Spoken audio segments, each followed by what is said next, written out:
fue un año que llenos de altibajos, ¿no? Porque yo creía que por mi talento podía, eh, pero no hacía lo que me pedían para estar en el primer equipo. ¿Qué pasa? Pues llega al final, casi al final de temporada, y sabemos que viene Pedro Martínez a Salamanca. Fíjate cómo es la mente humana. Yo en esa época ya conocíamos que Pedro Martínez era un entrenador duro y lo que pedía. Entonces viene a vernos un partido en Tarragona. Y claro, contra un rival dificilísimo que tenía dos americanos dificilísimos, dificilísimos. Entonces pego ese cambio y hago como lo que... a ver, viene a verme Pedro Martínez, voy a hacer lo que quiere. Entonces el partido es un éxito. Me como a los dos americanos, tal, tal.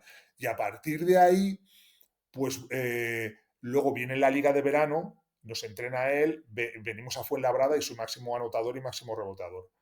Entonces, haciendo lo que pedía él, ¿sabes? Entonces mi chip cambia totalmente. Digo, vamos a ver, yo puedo jugar aquí haciendo estas cosas y lo que sé hacer luego lo puedo ir sumando poquito a poco, ¿sabes? Entonces mis prioridades siempre han sido los mínimos que hay que hacer para jugar, ¿sabes? Por lo que soy conocido, pero luego he ido sumando cosas, pero para eso tienes que pegarte un golpe, tiene que abrirte los ojos a alguien o tú poco a poco es ser abierto de mente y analizar lo que tienes que hacer. I think everyone walks around with something that you can't see. We all go through it. I don't care who you are. I don't care who you are, man. The best thing that I did was to come out and say, hey, look, I need some help. Estás escuchando Psych and Roll, un podcast donde cada semana traigo pelota, pista y cabeza en forma de invitados para hablar de psicología y baloncesto. Soy Javier Hernández y puedes apoyar este programa dándole like y suscribiéndote en YouTube y iVoox, o bien con tus 5 estrellas si es en Spotify o Apple Podcast donde lo estás escuchando. Y si esto de la psicología aplicada al barro de la pista te llama la atención, te dejo en la descripción un enlace donde puedes descargar gratuitamente mi manual con 10 más 1 maneras de entender tu psicología. Te mando un abrazo y que disfrutes de la charla. Muy buenas, Salvaguardia, bienvenido a Psych and Roll y gracias por arrancar este 2024 conmigo en el programa. ¿Qué Es tal? un ¿Cómo placer. estás? Bien, muy bien. Aquí, como hablábamos antes, un poco con la resaca de las vacaciones. Total, hay que ir asentando la cuesta de enero en muchos ámbitos y vamos a hacerlo también en lo comunicativo. Pero bueno, mi pregunta de obligado lanzamiento, ¿no? Me quedo solo en la línea de 3, así que te la tengo que lanzar. ¿Quién es Salvaguardia fuera del baloncesto, fuera de lo profesional, ¿no? Ahora, aunque estés en proceso de retirada, ¿no? Es un poco difícil separar el baloncesto de lo que es mi Por vida, ¿no? eso la Porque hago, Salva, por eso hago la pregunta, porque es es complicado. complicado, porque todo lo que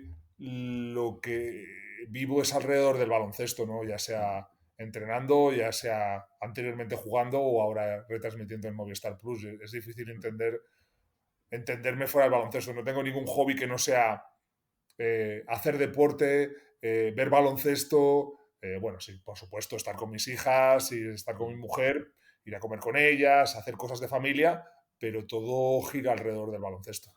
Ujú.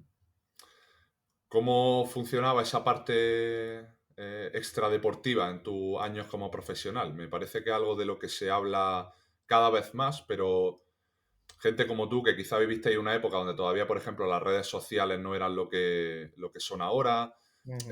y un poco donde quizás no se hablaba de quién es el jugador más allá de la parte profesional. ¿Eso fue algo pues, que en tu día te afectara o simplemente lo intentabas llevar como podías, hacías tu trabajo de la mejor manera que se Bueno, pudiera y para yo adelante?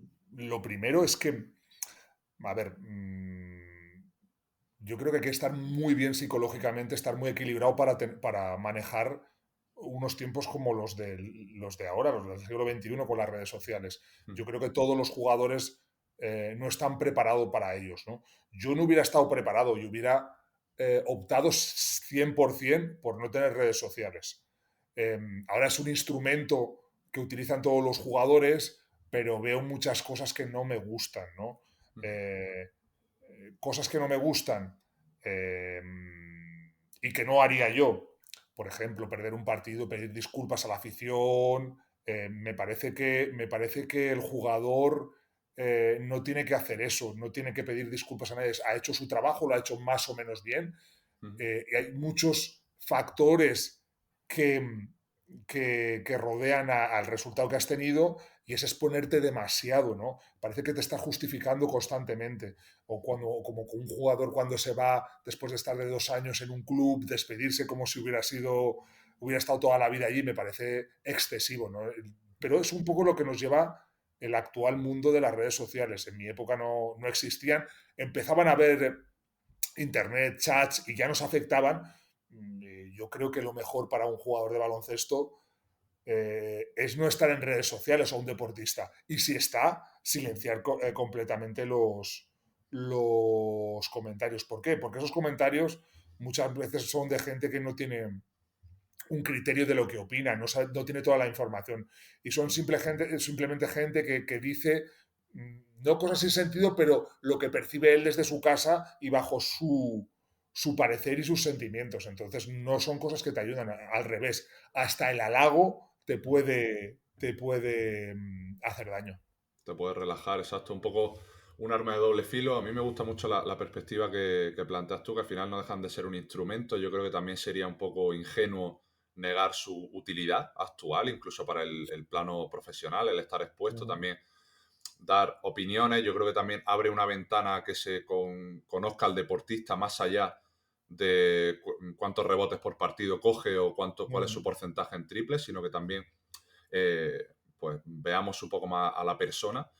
Lo que pasa que, como tú dices, te deja muy expuesto a opiniones de siempre parece que tienes que matizar todo, parece que yo digo mucho que la palabra que somos contenedores de expectativas ajenas, ¿no? Parece que estás en Twitter y tienes que buscar esa aprobación o ese refuerzo, ese elogio de las 1.000, 2.000, 100.000 personas que te sigan y algo que es imposible. Y yo te digo, en esta época que vivimos, que yo creo que es más convulsa que la que vivíamos nosotros, hemos entrado en una corrección político-social que es excesiva, ¿no? Todo lo que dices se mide al milímetro. Ahora con el tema del deporte femenino también se te mide todo lo que dices. Señores, hemos llegado a un momento que una palabra mía lleva a 1000 interpretaciones, ¿no? La interpretación es la que le doy yo, no la que le da usted, ¿sabes? Entonces, hay que tener mucho cuidado con esas cosas y yo creo que todos los jugadores, y te voy a decir un 75%, y me quedo corto, no está preparado para manejar redes sociales. Total, es un aprendizaje del que se enseña poco, igual que pues como pueden ser la gestión de otros factores como el tema económico, ¿no? El estar expuesto también a recibir unos ingresos a edades tempranas, ¿no? Es decir, cosas que se dejan un poco al libre albedrío y que luego pues se dan casos como muchos de los que tenemos en la actualidad. Mira que la NBA sí que está encima de esos casos, da cursos Total. antes de que entren en la liga y aún así hay un alto porcentaje de fracasos y de ruinas de jugadores a los 5 o 6 años de retirarse, ¿no? Totalmente. ¿Cómo, en tu caso, como hemos mencionado, no estaban tan presentes las redes sociales, pero la prensa siempre ha estado ahí? ¿Era algo a lo que tú, que le prestara atención? ¿Solías hablar poco, mucho? ¿Cómo intentabas gestionar toda esa parte extradeportiva? Que al final son estímulos como los que hemos hablado que afectan por lo menos algún pensamiento intrusivo que pueda aparecer de cuando en cuando. Claro, pero mira, toda la prensa que había antes era escrita. Entonces tenías que esperar, la información no era inmediata, tenías que esperar al día siguiente, bajar, comprar todos los periódicos, o no podías comprar todos los periódicos, comprabas uno o dos, y la parte que había de la crónica del baloncesto, pues era una crónica pequeña. Es que no afectaba tanto, eras a ver si salías, a ver si te dejaban bien, a ver qué lo que decían de ti, pero en muchos casos tienes que ser objetivo y no le daba tiempo al periodista en 40 líneas explicar y hablar de todos los jugadores y de lo ocurrido en un partido, ¿no? ¿Qué pasa? Que ahora, no solo después del partido, sino durante el partido, tienes un análisis de yo qué sé, 100.000 personas que están viendo ese partido. Al Y segundo, de esas claro. 100.000 personas, a lo mejor 1.000 están escribiendo de lo que está ocurriendo en ese partido. Entonces, Total, es total y absolutamente diferente y multiplicado por, no sé, 1.000.000, ¿sabes? total. Si por aquel entonces ya estabas pendiente, imagínate ahora, no solo que tengas, por aquel entonces tenías que bajar al día siguiente, comprar el periódico, no, es que te está llegando a tu móvil, si te están nombrando en Twitter o en cualquier red social, te llega incluso en el momento, incluso terminas el partido, te sientas, miras el teléfono y ya tienes 20 millones de notificaciones. Por eso los tiempos actuales son bastante más complicados por este tema, ¿no? Total. Y te voy a más. Es que necesitas de una guía. No estamos preparados para esto. Y por mucho que los chavales jóvenes vengan ya con el móvil en la mano, no están preparados para esta crítica social. Y vemos muchos casos de fracasos o de depresiones por críticas o por lo que pasa en las redes sociales.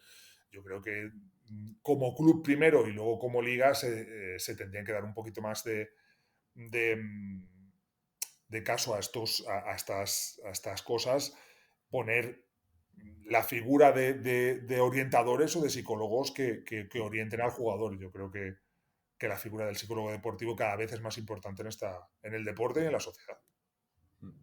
No, quizás no es el mejor año para sacar conclusiones sobre esto, Salva, pero pues te tengo que preguntar por si tuviste algún tipo de responsabilidad o quisiste generar algún tipo de impacto con los jugadores jóvenes en tu rol de director de cantera la temporada pasada en Fuenla.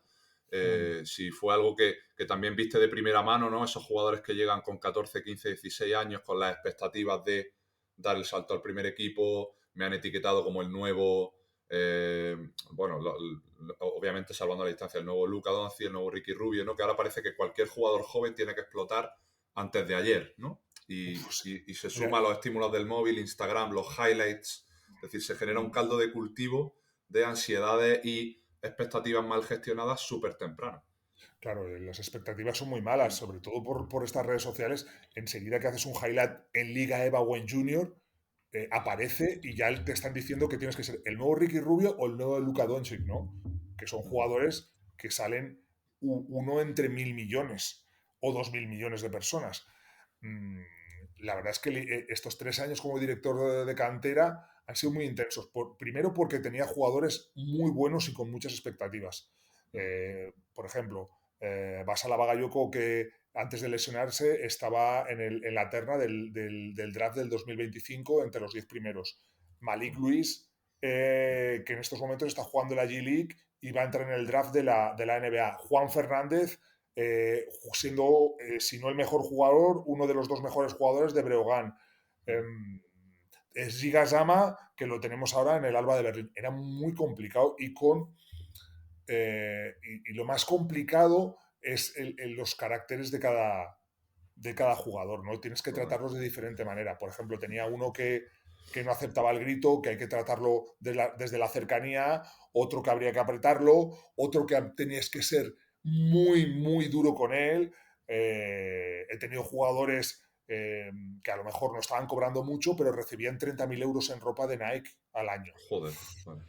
O sea, hay muchas cosas, ¿no? Hay muchas cosas que tienes los agentes, por un lado, ¿por qué sube este y no? ¿Y por qué lo lleváis a la C? ¿Por qué debuta y por qué el mío no? ¿Por qué juega?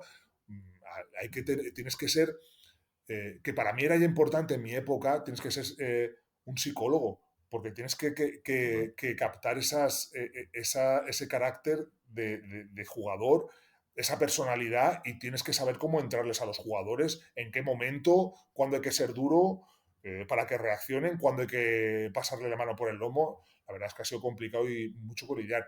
Y sobre todo, que me he negado desde el principio, es a tratar con los padres. Solo en casos graves.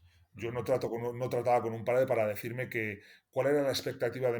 de mi hijo, hasta dónde va a llegar, por qué no juega.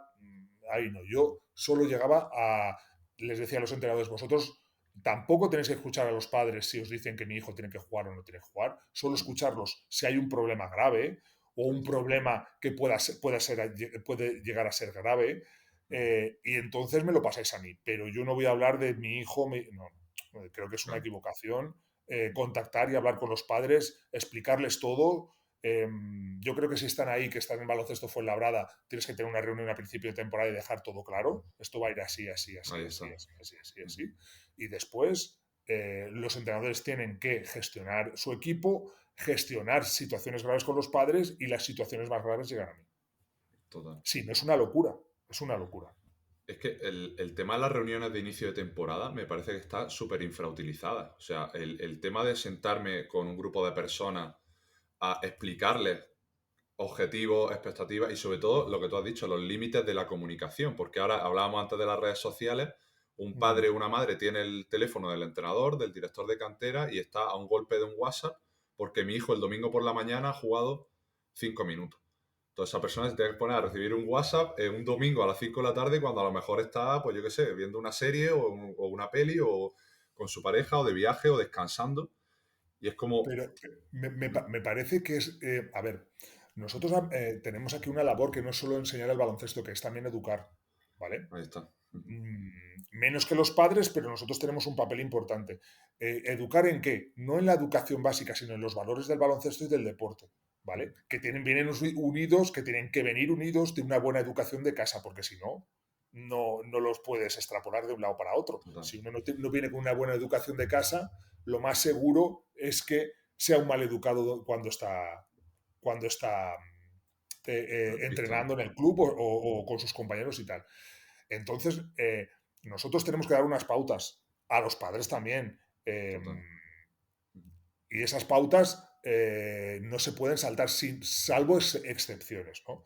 Esas reuniones, eh, para mí son importantes, pero no porque des expectativas. No. Si vas a poner unos límites, vas a poner unas reglas, ¿sabes? Y vas a poner, Ahí está. dentro de esos límites está la comunicación con el entrenador y con el director deportivo, que pueden ser por esto, por esto, por esto. Porque tu hijo no juega minutos porque sube o porque baja tal y cual, yo no te voy a dar explicaciones. Porque es un tema deportivo y el que entiende de deporte soy yo, tú eres el padre del jugador, ¿sabes? Total. Entonces, por ahí yo creo que esa reunión es importante. Esa y la de final de temporada, ¿sabes? De Como final de mínimo. temporada. Sí, sí, Sí. total. Y yo creo que las expectativas que se ponen sobre todo los padres son muy altas y no son objetivas, son muy subjetivas, porque nosotros somos profesionales de esto y sabemos, yo creo que la totalidad de las fichas que hay de baloncesto por la Federación Española, solo un 1% de esas fichas llegan a ser jugadores profesionales. Ahí está. Entonces, yo creo que eso es como si te tocara el euromillón, es casi imposible. 100%. Entonces tienen que ser conscientes. Yo creo que los padres lo que tienen que ser más conscientes es que esto sirve para educar a su hijo y para que tenga unos valores y unos hábitos saludables y deportivos durante toda su vida, ¿no? Totalmente. Salva, se ha terciado que empecemos hablando de esto, pero voy a abrir el melón. O bueno, una de las cosas que más me gustaría profundizar aquí hoy contigo. Bueno, José Puerta hizo de puente, ¿no? Hace poquito, en diciembre, la presentación de su libro Los Bad Boys, y fue donde nos pudimos conocer allí en Madrid. Y bueno, creo que salieron temas interesantes y me gustaría preguntarte también por algunas cositas al respecto. Y hablábamos de personalidad de los jugadores, ¿no? De cuándo te vas forjando como jugador dentro de una cancha, ¿no? Se usó mucho la palabra supervivencia aquel día y ahora la traeremos seguro a la palestra. Y precisamente te quería preguntar por eso, ¿cómo se forjó el salvaguardia que luego intentó abrirse hueco en esa jauría de llenas, ¿no? Que era el baloncesto profesional? Pues Y mira, cómo tuve mucha empezaste a suerte. sobrevivir, ¿no? En Sí, sí, esos sí, tuve lindes. mucha suerte, porque yo estando en Liria, que estaba en el juvenil, tuve la oportunidad con el equipo que ascendió, entrenar mucho, convivir con ellos, hacer pretemporada, tanto yo como Nacho Rodilla. Entonces, al año siguiente me fichó CAI Zaragoza y estuve en un CAI Zaragoza lleno de estrellas del momento, que eran los hermanos Arcega, Pepe y José, Quique Andreu, Fran Murcia, José Miguel Hernández, bueno, un equipo que te hace curtirte, ¿no?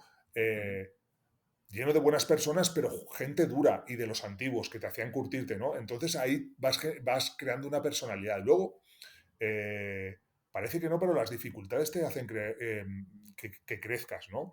El paso lógico al año siguiente, después de jugar en CAE Zaragoza, 2 años en CAE Zaragoza, fue irme a Salamanca, un equipo que estaba en segunda división y que ascendimos, ¿no? Bueno, pues estar en todas estas situaciones, poner en situaciones complicadas, te va forjando un carácter, ¿no? Estar con tan buenos jugadores como estuve en estos 5 primeros años, te hace darte cuenta de lo que tienes que hacer para jugar. Tú tienes unos skills, tienes unas habilidades, ¿no? A lo mejor esas habilidades no son lo suficiente o no son lo que te pide el equipo para jugar. Entonces entra la palabra sobrevivir. ¿Cómo sobrevivo yo a todo esto? ¿Cómo hago para dar ese paso adelante a jugar? Tú tienes que tener un análisis de lo que necesitas y de lo que te pide el entrenador. Y primero yo creo que tienes que tener una buena comunicación con el entrenador y primero preguntarle, ¿qué tengo que hacer para jugar? Quiero esto, esto, esto, esto, esto. Sin problema, porque hay una cosa que sí he tenido toda la vida y que he pensado, el respeto por el entrenador. Mi entrenador, yo lo respetaba al máximo. Ahora vemos nuevas generaciones y nuevos jugadores que lo respetan, pero yo lo respetaba al máximo. Entonces, a partir de la base esta de supervivencia, ¿vale? De lo mínimo que hay que hacer para jugar, he crecido, ¿sabes? Por ejemplo, yo tiraba de 3 desde que tenía 15 años y tiraba muy bien, pero no me dejaron hasta que no di los mínimos para jugar. Y poquito a poco fui sumando para que me dejaran tirar de 3, ¿no? Hostia. Entonces yo creo que el jugador lo que tiene que hacer es, o sea, tiene que estudiar un poco la situación, hablar con el entrenador, saber lo que tiene que hacer para jugar y luego tener el crecimiento. ¿Qué pasa? Que lo decías tú antes, ahora todos esperan a Ricky Rubios o a Luka Doncic. Yo quiero ya, porque mi talento, no. Tú tienes que dar unos mínimos, tienes que adaptarte al equipo y a lo que te pide el entrenador y a partir de ahí tienes que crecer, que es lo lógico, ¿no? Lo ilógico son Ricky Rubios y Luka Doncic. ¿Cómo lidiabas con ese ego, ¿no? Que te decía, pues yo estoy preparado, ¿no? Para jugar más, pero obviamente pues hay que ir cumpliendo esos pasos, ¿no? Quemando etapas. ¿Cómo lidiabas con ese? Aunque mi comunicación sea abierta con el entrenador, me decía justo el episodio anterior al tuyo, Salva, hablé con Antonio Pérez Caínzos, que es entrenador actualmente en Sí, sí. Alicante, en Leboro, y me Estuve la dijo semana pasada con él. Ah, pues mira, justo. Me dijo una frase que a mí la verdad es que me encantó y me removió un poco de culpa, ¿no? De mi época como jugador también, ¿no? Y él me dijo que un entrenador no tenía que ser justo, sino que tenía que ser coherente con aquello que decía, ¿no? Es decir, el hecho de que yo abra una comunicación contigo para decirte las necesidades que yo espero de ti, no significa que el sábado te vaya a poner 30, ¿no? ¿Cómo fuiste lidiando un poco con esos demonios, ¿no? Que siempre nos impiden a veces rendir al 100% Mira, en el ahora, ¿no? En vez de en el mañana. mira, fíjate, yo lo extrapolo bueno, me pongo en mi época, ¿vale? Yo ascendí a Salamanca, un ascenso increíble, con 19 años metí 8 puntos de media en segunda división, jugando Joder. casi 19 minutos, y al año siguiente me meten en el vinculado. Y en el vinculado, y entrenando con el ACB, pero en el vinculado yo creía que yo me había sobrado, podía hacer muchas cosas. Entonces fue un año que llenos de altibajos, ¿no? Porque yo creía que por mi talento podía, pero no hacía lo que me pedían para estar en el primer equipo. ¿Qué pasa? Pues llega casi al final de temporada y sabemos que viene Pedro Martínez a Salamanca. Fíjate cómo es la mente humana. En esa época ya conocíamos que Pedro Martínez era un entrenador duro y lo que pedía. Uh-huh. Entonces viene a vernos un partido en Tarragona. Y claro, contra un rival dificilísimo que tenía 2 americanos dificilísimos. Entonces pego ese cambio y hago como lo que...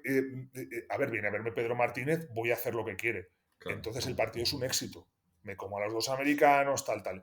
Y a partir de ahí, pues luego viene la liga de verano, nos entrena él, venimos a Fuenlabrada y su máximo anotador y máximo rebotador. Entonces, haciendo lo que pedía él, ¿sabes? Claro. Entonces mi chip cambia totalmente. Digo, vamos a ver, yo puedo jugar aquí haciendo estas cosas. Y lo que sé hacer, luego lo puedo ir sumando poquito a poco, ¿sabes? Entonces mis prioridades siempre han sido los mínimos que hay que hacer para jugar, ¿sabes?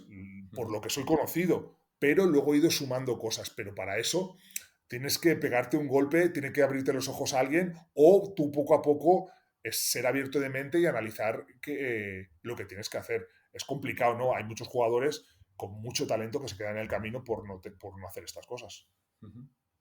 Yo creo que también, Salva, se entra mucho en la conversación del talento y yo creo que siempre cuando hablamos del talento nos fijamos mucho en el techo, ¿no? En, hostia, el potencial que tiene este jugador o lo bueno que puede llegar a ser, pero siempre como que acabamos cayendo en aspectos ofensivos, ¿no? Que parece que son los más lustrosos, los que más habilidad demuestran. Y para mí, obviamente esto es de formación profesional, porque conforme más voy sabiendo de mi profesión de psicología, pues más voy reforzando esta hipótesis. Lo que realmente sostiene el nivel de un jugador es el suelo, ¿no? Son esos innegociables, esos que se conoce como intangibles, que al final parece que es algo negativo, pero al contrario, ¿no? Es cuánto de bien puedo jugar cuando estoy mal, ¿no? O sea, qué es lo que me sostiene, ¿no? No tanto lo bueno que Claro. puedo llegar a ser, pero sí lo que me va a mantener o a sostener lo máximo posible en unas temporadas que son larguísimas y que puede haber una montaña rusa súper frecuente. Mira, Kobe Bryant decía que el talento sin trabajo no es nada, Ujú, ¿sabes? Mm, eh, lo dice un crack, ¿no? Michael ujú, Jordan también decía, he estado leyendo y visto el documental de Netflix y ujú. él siempre decía que entrenar le hacía más poderoso, ir al 100% en los entrenamientos le hacían más poderoso. Lo del talento, eh, ¿sabes para mí quién es uno de los jugadores que más talento tienen en la liga? Y no lo dirías nunca. Alberto Díaz. Ole, he acertado, me he tirado el triple Sí, sí, sí, increíble. sí, sí, sí, sí. Porque sabía ¿Por que iba a qué? ir por ahí, sabía que iba a ir por ahí, sí. Claro, pero ¿por Y es que qué? total, Porque total. porque tiene el mejor talento defensivo de la liga. ¿Eso es talento o no es talento? Ahí está. Tiene una de las técnicas defensivas mejores, tiene un desplazamiento lateral espectacular, tiene una visión periférica perfecta, coloca el cuerpo perfecto, se anticipa la jugada. Hostia, yo no he visto un talento así. ¿Qué dice la gente? No, se deja la vida, se deja los huevos, ¿sabes? No, tío, tiene talento para lo que hace y es un talento aplicable y ese talento le hace jugar, ¿sabes? Le hace jugar, Totalmente. aunque esté mal, aunque no meta de fuera, que lo ha mejorado también con trabajo, él juega por su talento defensivo. Entonces, lo que pasa es que los estándares de talento que nosotros vemos son la excelencia, el ataque. No, no, no. En defensa también hay talento. Ha habido jugadores con mucho talento defensivo. Carlos Jiménez. Carlos Jiménez era un Totalmente. jugador con un talento defensivo espectacular. Y, y lo que pasa es que nosotros solo vemos otras cosas. Dennis Rodman. Dennis Rodman, lo hablábamos el otro día, llegó a jugar de tres, tiraba de tres, jugaba por fuera. Pero ¿cómo fue una estrella? Por su talento defensivo. Era el mejor jugador defensivo de la liga, pero no porque se dejara al 100% que se lo dejaba, sino porque tenía cosas de posicionamiento, de visión periférica, de adivinar con trabajo dónde iba el rebote, eh, Eso con te iba a técnicas. decir que el tema del estudio del juego tiene una escena súper chula en The Last Dance, en el documental, donde él sale con un bloc de notas, bueno, unos folios, mirando el vídeo y estudiaba hasta cómo lanzaba el árbitro el salto, dependiendo de quién era, según el compañero que tirara, cuál es la probabilidad de que vaya, pues si tira de la esquina, de que el balón vaya hacia el otro lado o de que se quede corta. En fin, me gustó mucho porque nos quedamos con el perfil de Rodman, de extravagancia que estuvimos comentando precisamente en ese día, pero luego esa profundidad no se ve. Y ahí es donde realmente eso es un trabajo que está súper infravalorado y demasiado oscuro. Él hace un estudio, como tú dices, o exhaustivo de todo lo que ocurría a nivel defensivo y a nivel de rebote contra el equipo que jugaba. Entonces, además, luego analizando sus movimientos, la manera de defender, la manera de poner el cuerpo, la manera de sacar personajes en ataque, que es muy parecido a Alberto Díaz, de Ujú. anticipándose a la jugada, es tener un talento espectacular. Y él encima, él era un tirador, él tiraba de 3 cuando estaba en Detroit. Él renunció a eso para jugar más y para ser una estrella. Entonces, bueno, lo sacó, ¿eh? Yo he visto vídeos de Chicago en los que mete 3 triples en un partido, ¿no? 3 triples seguidos. Claro, él por dentro, cuando la gente decía, vemos cómo se ríe porque él sabe que tiene esa capacidad para hacerlo, ¿no? Pero tiene el talento, por encima de eso está su talento defensivo, que es el que le ha hecho ser millonario, ¿no? Totalmente.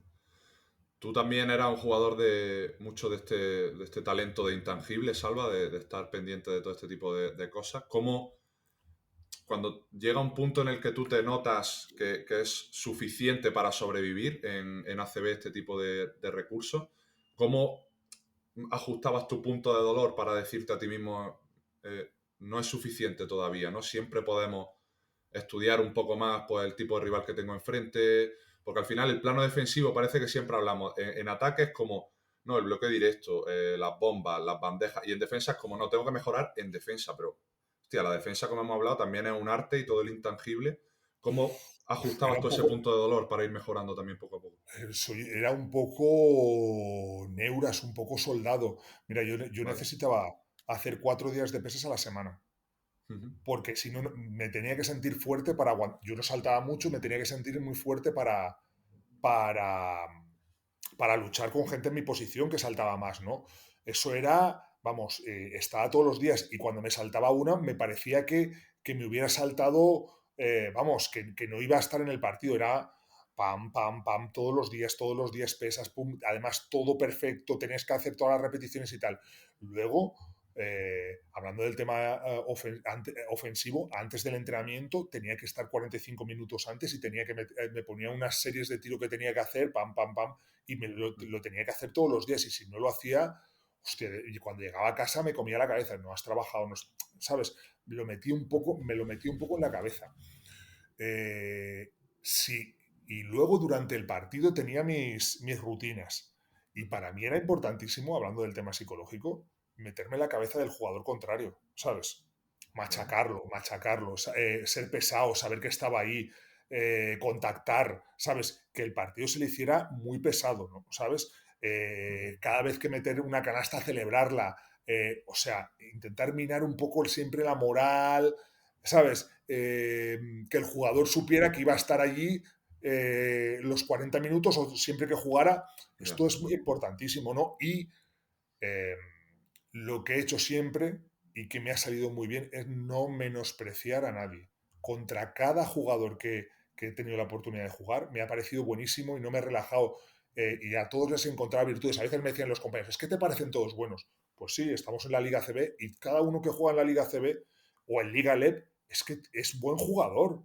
No nos engañemos. Y si te relajas te va a matar. Y yo me acuerdo que jugamos en LEP y jugamos contra Santander.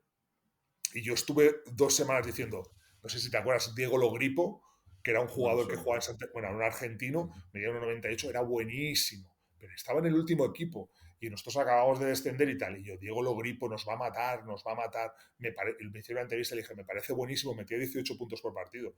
Y luego llegamos allí y yo le gané la partida, pero fue por no menospreciarle, ¿sabes?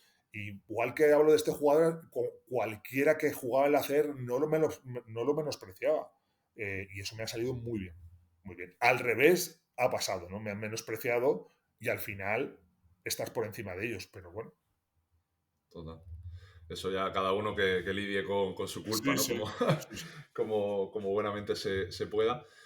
Salva, ¿cómo buscabas ese balance? Porque desde el punto de vista también psicológico, ya que nos hemos metido en estos lares, las emociones que tú utilizas para defender son muy distintas a las que son necesarias para atacar, ¿no? En ataque buscas más clarividencia, más tranquilidad, más pausa, y en defensa buscas todo lo contrario, buscas destrucción, ¿no? Y actividad. Y actividad, ¿cómo cambiabas el chip, ¿no? De decir, vale, el ataque ha terminado, ahora tengo que destruir a este tío, meterme en su cabeza, como tú hablabas, cómo fuiste gestionando tu patrón comportamental durante los partidos para intentar sacar el máximo beneficio de dos áreas del juego que quieras que no son muy distintas en lo psicológico. Bueno, en ataque tenía clarísimo cómo podía anotar, ¿no? Cómo podía anotar más fácil, sirviéndome mis compañeros, bloqueando bien. Y esto ya lo sabía desde que era pequeño, pero jugando con Fuenlabrada, ¿te acuerdas que teníamos a Peras? A Peras, si lo bloqueabas bien, o tiraba el solo o te daba el balón para que la metieras y la metías solo. Entonces, haciendo buenos bloqueos, jugando el pick and roll muy inteligente, sabiéndome cómo mover, pues ella anotaba fácil. Y estando de 5, si juegas un poquito más abierto con los 5 anteriores, ganabas ventaja porque yo tenía tiro de fuera y les podía o fintar y penetrar o tirar. Luego cambiar el chip a defensa es un trabajo de la semana. Te explico por qué. Porque yo me veía muchos partidos, aunque no teníamos la suerte que tenemos ahora de tener Movistar y ver todos los partidos a la semana, pero me veía muchos partidos, los pedía porque quería ver a los rivales, ¿no? Y saber lo que hacían. Entonces, era ya como yo sabía lo que iba a hacer en cada situación y ya me lo metía en el cerebro, ¿no? Era como un mecanismo que saltaba, ¡pam! Este va a hacer esto, va a hacer lo otro. Me salía natural. Este jugador en el poste bajo te va sobre el hombro izquierdo para tirar el fadeaway con la, ¿sabes? Alejándose y tal. Y ya me anticipaba estas cosas, pero es un trabajo mental que tienes que hacer de conocimiento de jugadores, de estar concentrado y de trabajo en casa, porque no es solo lo de la cancha, en casa tiene que seguir tu trabajo, ¿no? Mental. Luego había un problema, mira lo que me pasaba. Yo cuando las cosas iban mal era muy bueno en los partidos que más nos hemos jugado de descender, que nos jugábamos la vida, siempre he sacado la cabeza y he sido de los mejores jugadores. O cuando hemos ido yo no sé, me acuerdo de un partido en Huelva que íbamos 2-1 en el periodo final, teníamos que ganar allí, un ambiente increíble y ganamos y fui el mejor del partido. Pero cuando las cosas empiezan a ir bien, es como si me relajara un poco, ¿no? Siempre necesito ¿sabes? Bueno, un amigo mío de Bilbao me dice siempre, es que eres Tauro, ¿sabes? Cuesta arriba vas muy bien, pero cuesta abajo te cuesta, ¿sabes? Porque es de patas cortas y tal. Y a veces me tendía a relajar un poco cuando las cosas iban bien, decía, bueno, no me necesitan tanto, tal, ¿sabes? Pero poquito a poco fui mejorándolo, ¿no? Ajá. Total. Hay una... hace poco le hicieron una entrevista a Djokovic, que a mí a nivel psicológico me parece de los deportistas pues, que más se les nota ese sufrimiento, esa realidad en sus palabras. Y él decía, tuvo un extracto que a mí me encanta, que decía, puedo parecer concentrado, pero créeme, hay una tormenta dentro. La batalla más grande es la que ahí se libra. La diferencia entre los campeones y la gente que de verdad no puede salir de ese sufrimiento está en la habilidad de no quedarse en esas emociones mucho tiempo. Tal vez exploto o grito en el campo, pero soy capaz de sentirlo, reconocerlo y volver a reiniciar rápidamente. Tú, Salva, has sido un jugador muy emocional.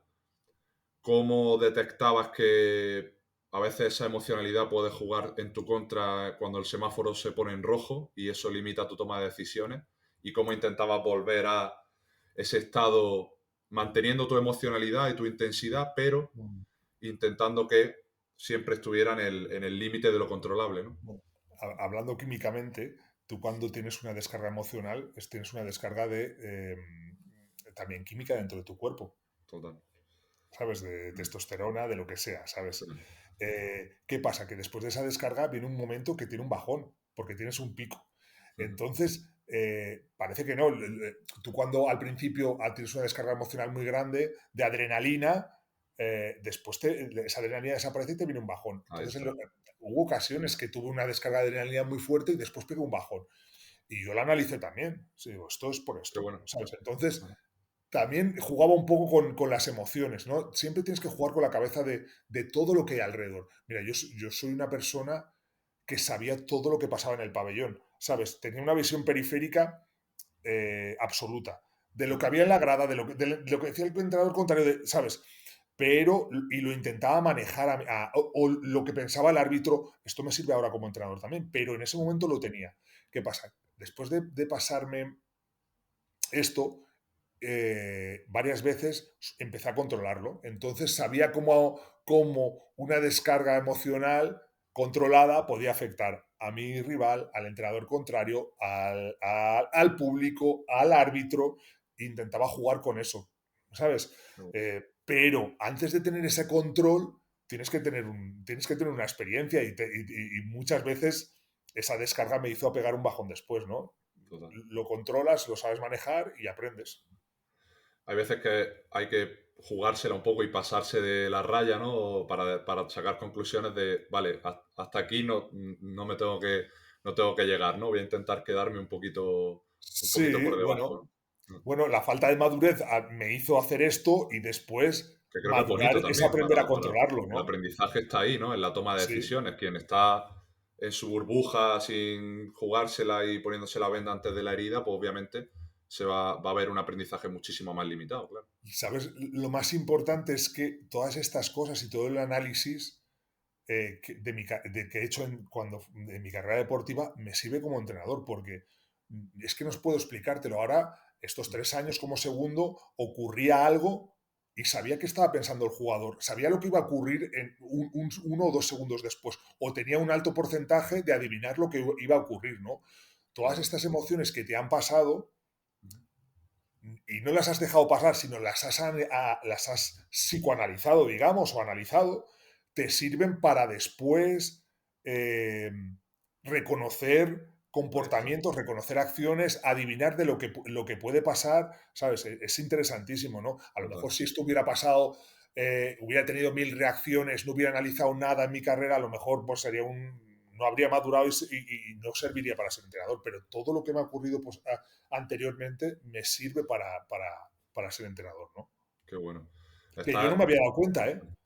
No, no. Porque yo no quería ser entrenador, te lo digo sinceramente, no quería ser entrenador, pero mi mujer, como mis padres, hasta Salva Maldonado me lo dijo antes de retirarme, porque yo me empecé a trabajar en Vale. baloncesto, pero de otra manera, en el front office. Ajá. Me dijo, tú sirves para ser entrenador. Y la verdad es que hice el curso de entrenador, me metí a ser segundo entrenador y cuando llegué allí me di cuenta, hostia, si esto me sale solo, macho, Qué bueno. ¿sabes? O sea que, Totalmente. La experiencia a veces es la mejor aliada y no nos damos cuenta hasta que nos ponemos claro, nos subimos nos remangamos los pantalones y nos metemos en el barro, ¿no? Salva, está abriendo páginas de un manual psicológico súper necesario para el jugador. Ahora hablabas de esa anticipación de dificultades, ¿no? Vale, qué comportamientos creo yo que pueden sacar un poco esos demonios más incontrolables por mi parte. ¿Cómo hacía ese trabajo una vez que te pasabas de la raya, ¿no? En términos emocionales, ¿cómo sacabas tú conclusiones de eso mencionaba antes la visualización de cara al rival, de decir, bueno, pues este jugador lo estudia y sé que va a hacer eso, que es cómo funciona la imaginación en nuestra cabeza. Ahora se estila mucho, ¿no? Todo esto de, no, si yo me digo delante del espejo que soy el mejor jugador de la historia, seguro que así juego mejor. Y la visualización no funciona así. La visualización funciona de una manera de anticipar situaciones que pueden tener una probabilidad de ocurrencia en el partido para yo decir, hostia, ¿y si esto pasa, qué haría? ¿No? Me ha parecido súper interesante cómo lo has hecho con los rivales, cómo lo hacías contigo mismo en el nivel de gestionar ese autocontrol que a veces pues podía hacer que sí. te cargaras de falta o que no estuviera en el partido todo lo concentrado que tú quisieras. Mira, los mejores partidos que he tenido son los partidos que más equilibrados psicológicamente he estado, ¿no? Entonces, yo creo que es un trabajo semanal. ¿Semanal por qué? Porque cada semana es un rival y a lo mejor cada semana es una cancha o es tu misma cancha, ¿no? Entonces tienes que visualizar muchas cosas, como te decía, el estudio del rival, el estudio del equipo y hacia dónde vas, ¿no? Eh, entonces, a mí me salía natural, ¿eh? Yo no me forzaba a hacerlo, ¿no? Para lo mejor estaba mirando la tele y ya empezaba a visualizar, ¿no? Esto va, y empezaba a pensar en el partido, esto va a pasar así, eh, las jugadas que teníamos, 1, 2, 3, 4, bueno, esto lo van a defender, pero yo no me hablaba a sí mismo, sino visualizaba totalmente, pum, Claro. pum, pum, pum, pum. Y luego esto te ayuda. ¿Qué pasa? Que como te expliqué o explicamos ahí en la charla o en el libro en la presentación del libro de Puertas, eh, esto me ocurrió, con lo de la chaqueta me ocurrió, parecía increíble, ¿no? Pero vi las imágenes del entrenador tirando la silla tal y cual y yo dentro de mí, ¿yo qué haría si ocurriera esta situación? hostia, pues tiraría la chaqueta, ¿sabes? Haría esto, no sé qué, no sé cuándo, psicológicamente. Llegó el partido y lo hice, macho, ¿sabes? Pero había muchos agentes exteriores, ¿no? El director deportivo que decía fuerza la técnica y Raventós que no la forzaba, el otro papá, el que están pegando a uno de mis chavales, pum, y salía automático, macho. Pero es que no sé, yo no te puedo explicar hasta cómo me quité la chaqueta, ¿sabes? Ya ves. Pero salió pam, pam. Entonces Automatizado. la visualización positiva, ¿sabes? Ujú. Es muy importante para el éxito. La negativa es muy importante para el fracaso, ¿no? Eh, yo cuando tiré la chaqueta creía que había sido un fracaso, ¿no? ¿Sabes? Porque digo, no, yo no me puedo permitir hacer esto. Pero bueno, de cara a mis jugadores fue un éxito, porque vamos, mataban por mí. ¿Sabes? Totalmente. Es algo curioso, ¿no? Es algo curioso. Eh, eh, pero bueno, la visualización está ahí. Y yo creo que se puede utilizar en el deporte, pero también en todos los aspectos de la vida, ¿no? 100%. En tu trabajo, en las relaciones sociales, en todo, ¿no? Es importante anticiparse a las cosas que pueden ocurrir, saber cómo puedes tener una respuesta positiva que no te puede llevar a una respuesta de la otra persona negativa o a un contexto negativo. Y yo creo que la visualización es un tema que Total. no está que la gente habla mucho de ello, pero no está muy trabajado, ¿no? Ujú. Y hay mucha gente que no trabaja bien en ello. Trabajado bien y llevado bien, yo creo que es un aspecto importante y que te puede dar mucho éxito en lo que hagas. Totalmente. Por contextualizar a la gente que nos esté escuchando, la situación que comentaba es un partido Fuenlabrada-Burgos, si no Sí, me equivoco, temporada 2021, si no estoy 2021. equivocado, hace 3 temporadas. Y bueno, dejaremos las imágenes porque son curiosas, pero fíjate cómo lo importante de la intrahistoria, o sea, para ti ese comportamiento tiene un sentido. Alguien que lo vea desde fuera, Mm. mira, Salvaguardia se ha dejado llevar por los demonios, qué Es un, descontrol, no tiene ningún tipo de autocontrol ni de aguante, y cómo tiene el sentido y el impacto en el juego que tú habías trabajado de una manera inconsciente, ¿no? Si que lo queremos llamar así, y que surgió Mira, en el momento. has dicho una palabra, el autocontrol. Yo creo que en el 95% de las, eh, de las situaciones que te pasan en la vida tienes que tener un autocontrol, Ujú. ¿vale? Mira, esto dentro de los límites, Ahí pero está. hay un 5% que tienes que perder el control y eso es humano, ¿sabes? Pero ese 5, como te decía, ese 5% que pierdes el control debes tener unos límites, porque si que ese 5% pierdes el control y matas a 5 personas, vamos, no. Claro, Pero no te sale a cuenta, no sale. no, pero tienes que tener unos límites, eso te da la educación muchas veces, ¿sabes? Em, entonces, ese 5% es bueno tenerlo. Tener siempre autocontrol, muchas veces no eres un robot, Ahí eres un está. humano y si no lo perdieras es que no es normal, ¿no? Tienes que perderlo alguna vez, pero dentro de unos límites. Yo creo que lo perdí. A lo mejor me pasé un poquito del límite, no mata a nadie, Ujú. pero, mira, lo dije en el curso de entrenadores porque vino Fran Fermoso y sacó el vídeo y tal y cual y yo le dije que no me arrepiento, que me ha servido para aprender y que sirvió para que nos uniéramos más como equipo y me sirvió también con Basala porque sabía que si pasaba algo yo iba a dar la cara por él, ¿no? Igual que Total. todos los del equipo. Bueno, al final los jugadores me respetaban por cosas por muchas cosas, pero eso sirvió para dar un pasito más en el respeto que nos teníamos todos. Ujú. Creo que está muy castigado socialmente la emocionalidad en ese sentido a nivel de lenguaje corporal, sobre todo en el deporte que parece que está asociado a ya se le está yendo la olla a este tío, ya está. Y el ejemplo de Djokovic es muy bueno, pero ahora obviamente tenemos, yo creo que en el caso de Draymond Green, que también lo sacamos en la presentación del libro, tenemos un claro ejemplo de un jugador que al final se ha dejado llevar tanto por esa emocionalidad que ese 5% del que hablábamos no le ha salido a cuenta, ¿no? Solo hay que ver su último historial. Pero él, durante toda su carrera, su manera de jugar ha tenido un razonamiento y una manera de ser, ¿no? Entonces, creo que eso es importante también entenderlo. ¿Te supuso a ti, Salva, algún problema en en la manera en la que eras etiquetado, ¿no? De tanto Sí, que se estila, ¿no? La etiqueta, ¿no? De ser el hijo puta, de ser el gilipollas, de ser el guarro. sí, ¿Cómo ibas lidiando tú con estos demonios de ser el típico jugador de que lo quiero en mi equipo, pero en contra es que lo mataba, ¿no?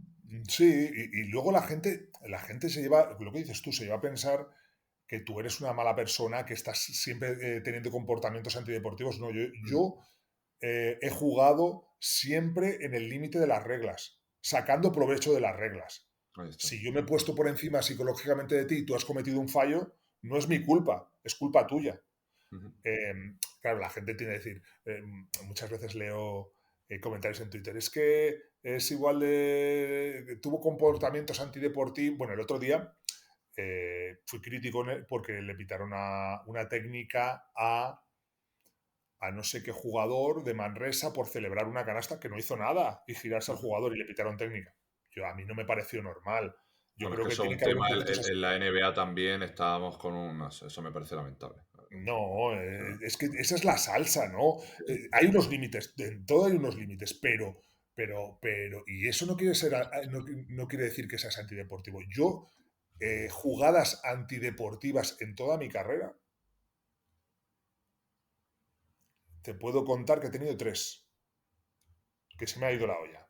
Tres, no todos los días, como cree la gente, ¿no? O he sido sucio todos los días, ¿no? Y esos tres comportamientos los tuve porque hubo un enfrentamiento antes, se me faltó al respeto y se me pegó antes. Yo podía ser duro, podía meterme en tu cabeza, pero no soltaba un codazo en la cara por nada, ¿no? ¿Sabes? No voy a decir total, los nombres, pero ya. dos de ellos después jugaron conmigo y son amigos míos, o sea que, ¿sabes? Y lo hemos comentado muchas veces, ¿sabes? Claro. Bueno, y el otro con el que lo tuve, mm, puede decir que bueno, ¿sabes? Fue un lance del juego. Sí, Yo sabía muy bien lo que le hacía, pero bueno, él vino antes con la rodilla hacia el pecho, entonces, ¿sabes? claro, Una por otra. total. Entonces, todo esto que hace pensar a la gente, tú no es que tú hacías jugadas antideportivas cada 2 por 3. No, no, no, no, no. No, no, yo jugaba al límite del reglamento y con lo que me permitía el reglamento. Lo que pasa es que la gente tiende a pensar que tú eres un jugador sucio. Eso lo va a pensar siempre. Total. ¿Crees que se ha perdido un poco ese interés de los jugadores en desarrollarse en este tipo de, hablamos, ¿no? Del suelo de cada jugador, que a veces es más importante que el techo, es decir, todas aquellas acciones que nos sostienen en el tema intensidad, el tema actitud, el tema esfuerzo? ¿Crees que se está perdiendo un poco que haya jugadores interesados en hacer carrera, independientemente de que luego tengan el talento ofensivo, las habilidades, pero de tener claro que a mí me lo dijo un día un entrenador que la manera de sostenerte o de mantenerte en una liga es no siendo un cero a la izquierda en defensa. Es decir, si en Sí, defensa funciona, luego tu techo ya lo marcará tu trabajo, lo marcarán tus oportunidades, lo marcará lo que quiera que venga, ¿no? También la suerte, obviamente la providencia siempre juega un papel importante, no lo podemos negar, pero tener claro qué es lo que me va a sostener para por lo menos saber que el mínimo viable, ¿no? Esto lo dice mucho J. Cuspinera, ¿no? Tu producto mínimo viable, por lo menos sabes que lo tienes bien resguardado y a buen recaudo. defender te hace jugar siempre. Siempre. Aunque no la metas en una piscina, te va a hacer jugar siempre. Y eso se está olvidando. No por los entrenadores, ¿eh? Porque yo creo que son los jugadores más buscados, los que puedan dar los que ahora no dice la gente, no, ahora tienes que tirar de tres con una efectividad del 35 al 40% para poder jugar, tal. No, no. Yeah. Para poder jugar realmente tienes que defender, tienes que controlar los básicos, y dentro de los básicos está la defensa. Cada vez hay menos jugadores con estas características, ¿no? Y son muy buscados. Y ficharlos y tenerlos en el equipo te da un alto nivel de éxito, ¿no? Para la trayectoria del equipo durante la temporada. Eh, la gente no lo entiende, los jugadores jóvenes no lo entienden. ¿Por qué? Porque los estereotipos que ellos ven que se dan ahora son jugadores como Curry, son jugadores como Doncic, son jugadores como Pau Gasol, ¿vale? Pau Gasol, que es un jugador que tiene un talento inmenso, de los dos jugadores de la historia española con más talento, el Navarro, y tuvo que bajarse al barro para ser una estrella. Entonces eso hay que analizarlo.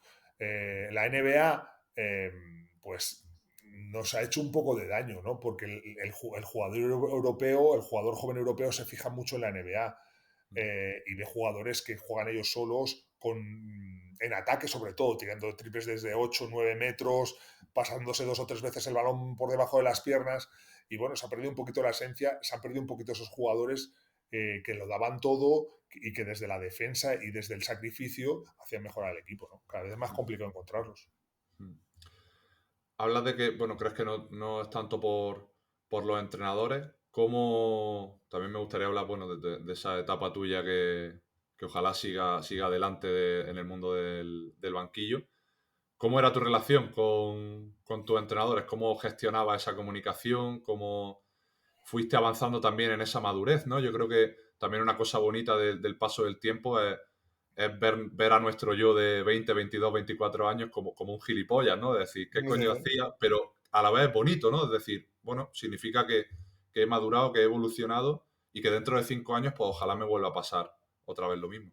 Bueno, era una relación de mucha cercanía, tanto, por ejemplo, te voy a decir, con Óscar Quintana como con Luis Casimiro, que entre los dos estuve 10 años con ellos. Mucha cercanía, pero muchas peleas, y ellos sabían cómo sacarme lo mejor, ¿no? Óscar me enseñó a jugar a baloncesto y me dijo lo que tenía que hacer para jugar. Yo también lo averigüé, pero después Luis sabía muy bien cómo tocarme la fibra para, para que rindiera. Broncas hemos tenido muchas broncas. ¿Cuál era esa fibra, Salva? Enfadarme. Cuando me enfadaba ya es que era incontrolable. O sea, pero para bien, muchas veces. Para bien, claro. El 99 era imparable. Imparable. Porque empezaba a jugar, no sé, salía algo, no puedo explicártelo, salía algo del estómago para adentro que me hacía jugar bien, tener una confianza bestial. Marco Crespi, que en mi época también lo pilló, ¿sabes?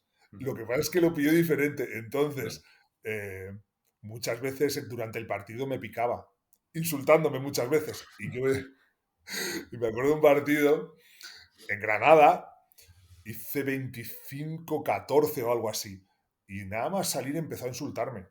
Y yo le insultaba, ¿sabes? Y bueno, perdimos, jugó contra Richard Scott, pues hice 25-14 y tal. Y después en el autobús, otro entrenador que tuve mucha cercanía, pero tenía peleas muy grandes, me dijo, Salva, partidazo. Dice, pero cuando nos insultemos, vamos a bajar un poco el tono porque si no se da cuenta todo el mundo. Pero bueno, era algo que salía, ¿no? Después, bueno, poco a poco todo eso fue cambiando y bueno, hubo más autocontrol y tal, pero enfadándome salía...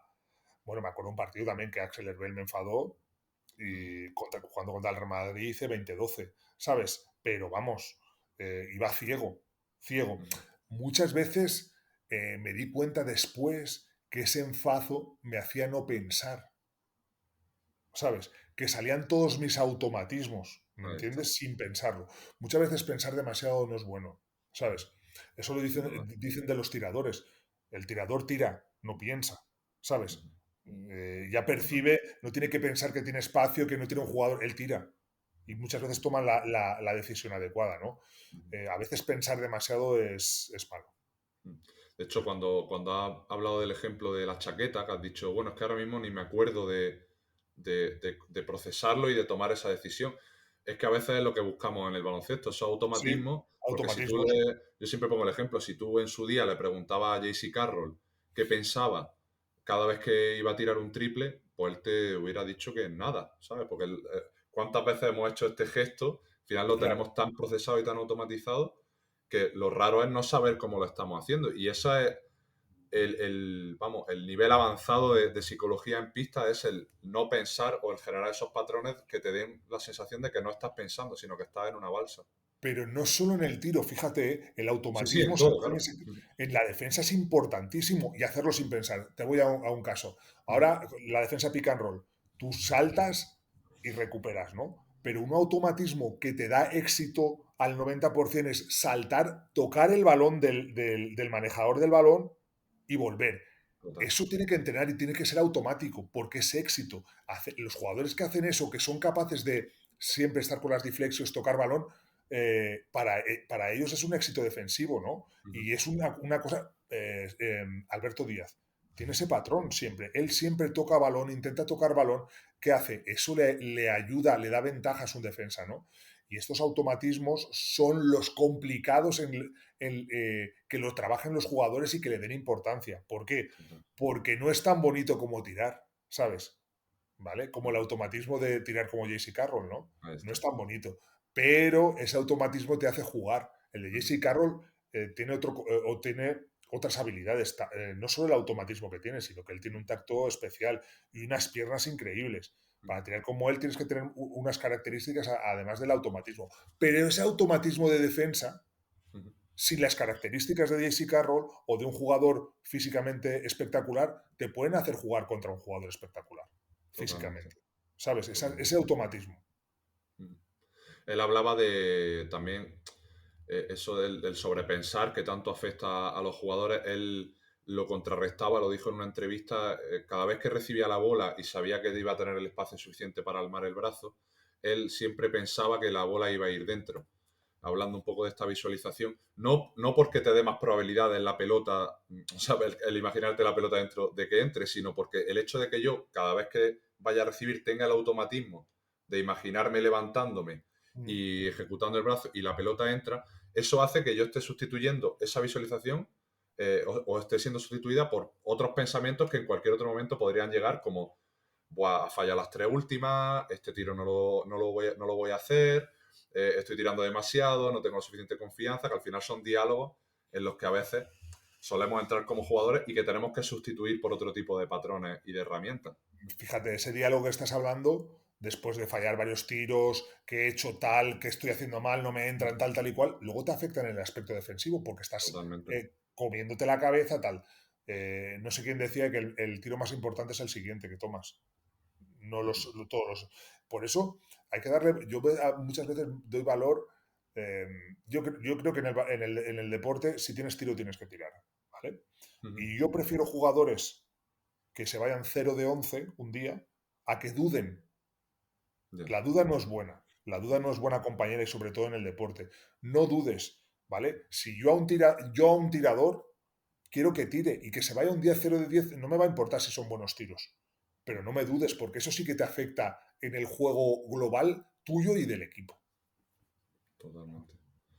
¿Cómo en tus peores partidos en ataque, qué hacías para sostenerte, ¿no? A esos niveles? ¿Cómo eran tus conversaciones cuando te sentabas en el banquillo después de llevar 0 de 5 y no dejarte llevar por esa frustración de me cago en todo el partido de mierda que estoy haciendo, ¿no? He tenido muy malos partidos ofensivos, pero claro, siempre pensaba a ver, tengo que enlazar dos acciones positivas para cambiar el pensamiento y cambiar la siguiente la acción racha. de la que hablabas, claro, lo importante. Al empezar los partidos, siempre ¿sabes qué buscaba? Siempre tener dos acciones positivas, y pueden ser dos tonterías, ¿no? Un buen bloqueo, hablabas antes. Un buen bloqueo. Me pareció muy buen ejemplo. Y coger dos rebotes en defensa. Eso ya te da, ¡pum!, cojo dos rebotes, hostia, estoy en el partido, ¿no? Una asistencia, un rebote ofensivo, enlazar jugadas positivas y luego te vas metiendo en el partido. Nosotros miramos mucho las estadísticas. El que diga que no, miente. El jugador que diga que no, miente. Total. Entonces, lo más importante para esos partidos que no te salen las cosas es tener paciencia para entrar en el partido. ¿Vale? Y si tienes paciencia y no entras, es porque ese día no era. Y no te tiene que afectar en la semana ni en el siguiente partido. Que a mucha gente le afecta, a mí me ha afectado alguna vez, pero tienes que saber cómo gestionarlo. Partidos malos va a haber siempre. Si tú fueras siempre bueno, y tuvieras buenos partidos, pues no estarías aquí, serías multimillonario. Y tienes que Correcto. ser consciente, ¿no? de que todo no va a ir bien. Totalmente.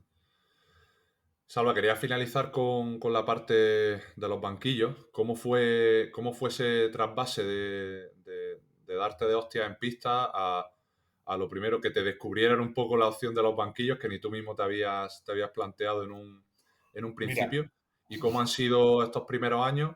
Sobre todo porque partiendo de un jugador tan emocional con esos automatismos de los que hablábamos, luego en el banquillo sí es verdad que tienes más tiempo para pensar, más tiempo para tomar decisiones. Hay que cuidar también mucho ese lenguaje corporal por lo que hablábamos, no a todos los jugadores les afecta de la misma manera mi expresividad, mi comunicación, cómo estás intentando hacerte ese hueco como en los banquillos y también cómo lleva ahora esa espera de oportunidades, aunque bueno, eso te lo volveré a lanzar luego, pero lo primero, cómo ha sido ese trasvase de mira, la retirada de un sitio a otro, ¿no?